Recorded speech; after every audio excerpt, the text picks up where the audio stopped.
It is incumbent upon us to essentially help leave some sort of an impact and build something, All of us as individuals need to build something to leave behind some sort of impact or legacy that this is something that we did as individuals. I was never the 4.0. I had a good GPA, but I was never the number 1 or number 2 in my college graduating class, in that space. So one thing I knew I wasn't the smartest, but I knew I would work the hardest and I would do the most research to ultimately have subject matter expertise in whatever domain that I was essentially pursuing. And that is the solution for everyone. Everyone can become an entrepreneur and become super successful in their domain. And entrepreneurs, I would say, are different in my mind from businessmen. Businessman क्या करता है कि जो चलती चीज़ है जिसमें नफ़ा उनको नज़र आ रहा होता है, कहते हैं अच्छा जी यहाँ ये फलानी चीज़ चल रही है, यही करते हैं, इसमें नफ़ा होगा, right? It's a different mindset from, say, a tech entrepreneur or an inventor, because what motivates us, or what motivates me, is this obligation to create something, right? And I want to create, and I think most people who are tech entrepreneurs want to create something new and bring change. It is a painful journey. A lot of people look at entrepreneurship and they feel that, oh, it's this very fancy, flashy lifestyle. If you look at our lives, we work extremely long hours. We stress all the time about how to recraft, recreate, expand whatever that it is that we're creating, the product that we're building. I was co-founder and CEO for Bykea for 4 years, from 2012 till 2016. During my time at Daraz, we also helped build last mile logistics. What that means is deliveries. But that got me really excited about motorcycles in general, right? So motorcycles were used by employees at Daraz to get to work, but motorcycles were also used for deliveries. Motorcycles were also used for cash management. Now, if you think about it, most transactions in m-commerce or mobile commerce in Pakistan are essentially happening via cash payments. And that cash is handled by motorcycles. So that got us thinking about how do you track these motorcycles? Then how do you profile the motorcycle drivers? How do you figure out insurance for coverage? मैं अगर mobile phone deliver कर रहा हूँ, एक mobile phone 20-20 हज़ार रुपए का 5 deliver कर दिए तो लाख रुपए तो ये हो गए. So how do you figure that out? And yeah, at the end of the 4 years at Daraz, I really wanted to go out and build something which was hopefully going to be relevant for a larger demographic beyond the English-speaking demographic in Pakistan. Bykea essentially is a hyper-local marketplace, and it runs on a network of motorcycles. Okay?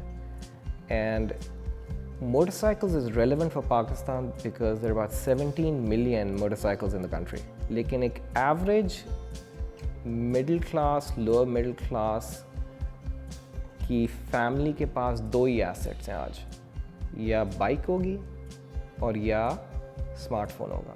And so the idea was, how do you leverage the 2 assets that this demographic has and make them income generation assets? The vision for Bykea is to essentially create opportunities for average Pakistanis to offer their services and to connect with people in their cities to create communication, business opportunities, and service opportunities. Ultimately, it's about a platform that connects everyone together. And we, as a company, it's our dictatum to essentially help make that contact more fluid. Marketing and capital, it needs to go hand in hand, right? And it needs to be tracked. So some of these new verticals require creating the market. And for creating that market or building awareness, you need to do marketing. And without that marketing push, it may not be possible to get the word out fast enough. And I say fast enough, and the reason why some of these companies require so much capital is that if you do not do it fast enough, other people will beat you to it. I would like to see more people who are older, who are more experienced, who are from the industry in the startup ecosystem. The reason I say that I think we have way too many kids and way too many people who are just talking. Ultimately, we need more people who've had the experience and the grunt. They've gone through the grunt of essentially doing things in the real world to come out and create and build companies on their own. So hopefully the government is now getting down to helping solve the power problem, because as you diminish or reduce the cost of input, then your output cost will also be reduced, such that you can be able to export a lot more. So that's one. The second thing we need to do is we also need to replicate China in our postal, right? The state needs to come in and subsidize any export that is going out of Pakistan. So बेशक एक parcel Pakistan से जब आप export करते हैं वो $10 का cost है, सब्सिडाइज बाय $9. आपको फकी लगेगी बेसिकली 5 साल 10 साल, लेकिन उससे होगा ये कि आपका हर बंदा पाकिस्तान में रेडी हो जाएगा सामान ग्लोबली बेचने के लिए, ठीक है? And let entrepreneurs be entrepreneurs, they will help create products for themselves. You can't foster that, you can only sort of tweak the inputs. Then what does Pakistan have in excess of? A lot of people, a lot of young people.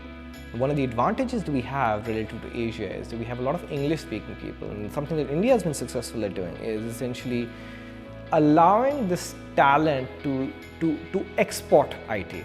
ठीक है? तो मैं आपको एक छोटी सी example देता हूँ कि पाकिस्तान में एक घर पे बैठा हुआ सॉफ्टवेयर डेवलपर, उसको बाहर से पैसे वसूल करना आज़ाद है, कर ही नहीं सकता. अब आप दुआएं करें कि जी अल्लाह प्लीज़ पेपैल आ जाए Pakistan. That's not the solution. All you need to do is essentially allow every individual an easy way of essentially having a merchant account, such that any credit card payment from around the world can essentially be charged in one swipe, and within minutes that money is in the account of the individual software developer. So ultimately we have to enable these structural things, and I think as a nation we are hustlers. We will find solutions to create opportunities for business and flourish. What we want to do is we want to do what China did. China went in and told all its citizens कि जी किसी ना किसी तरह बाहर से पैसे लेके आओ, फॉरेन करेंसी लेके आओ, ठीक है?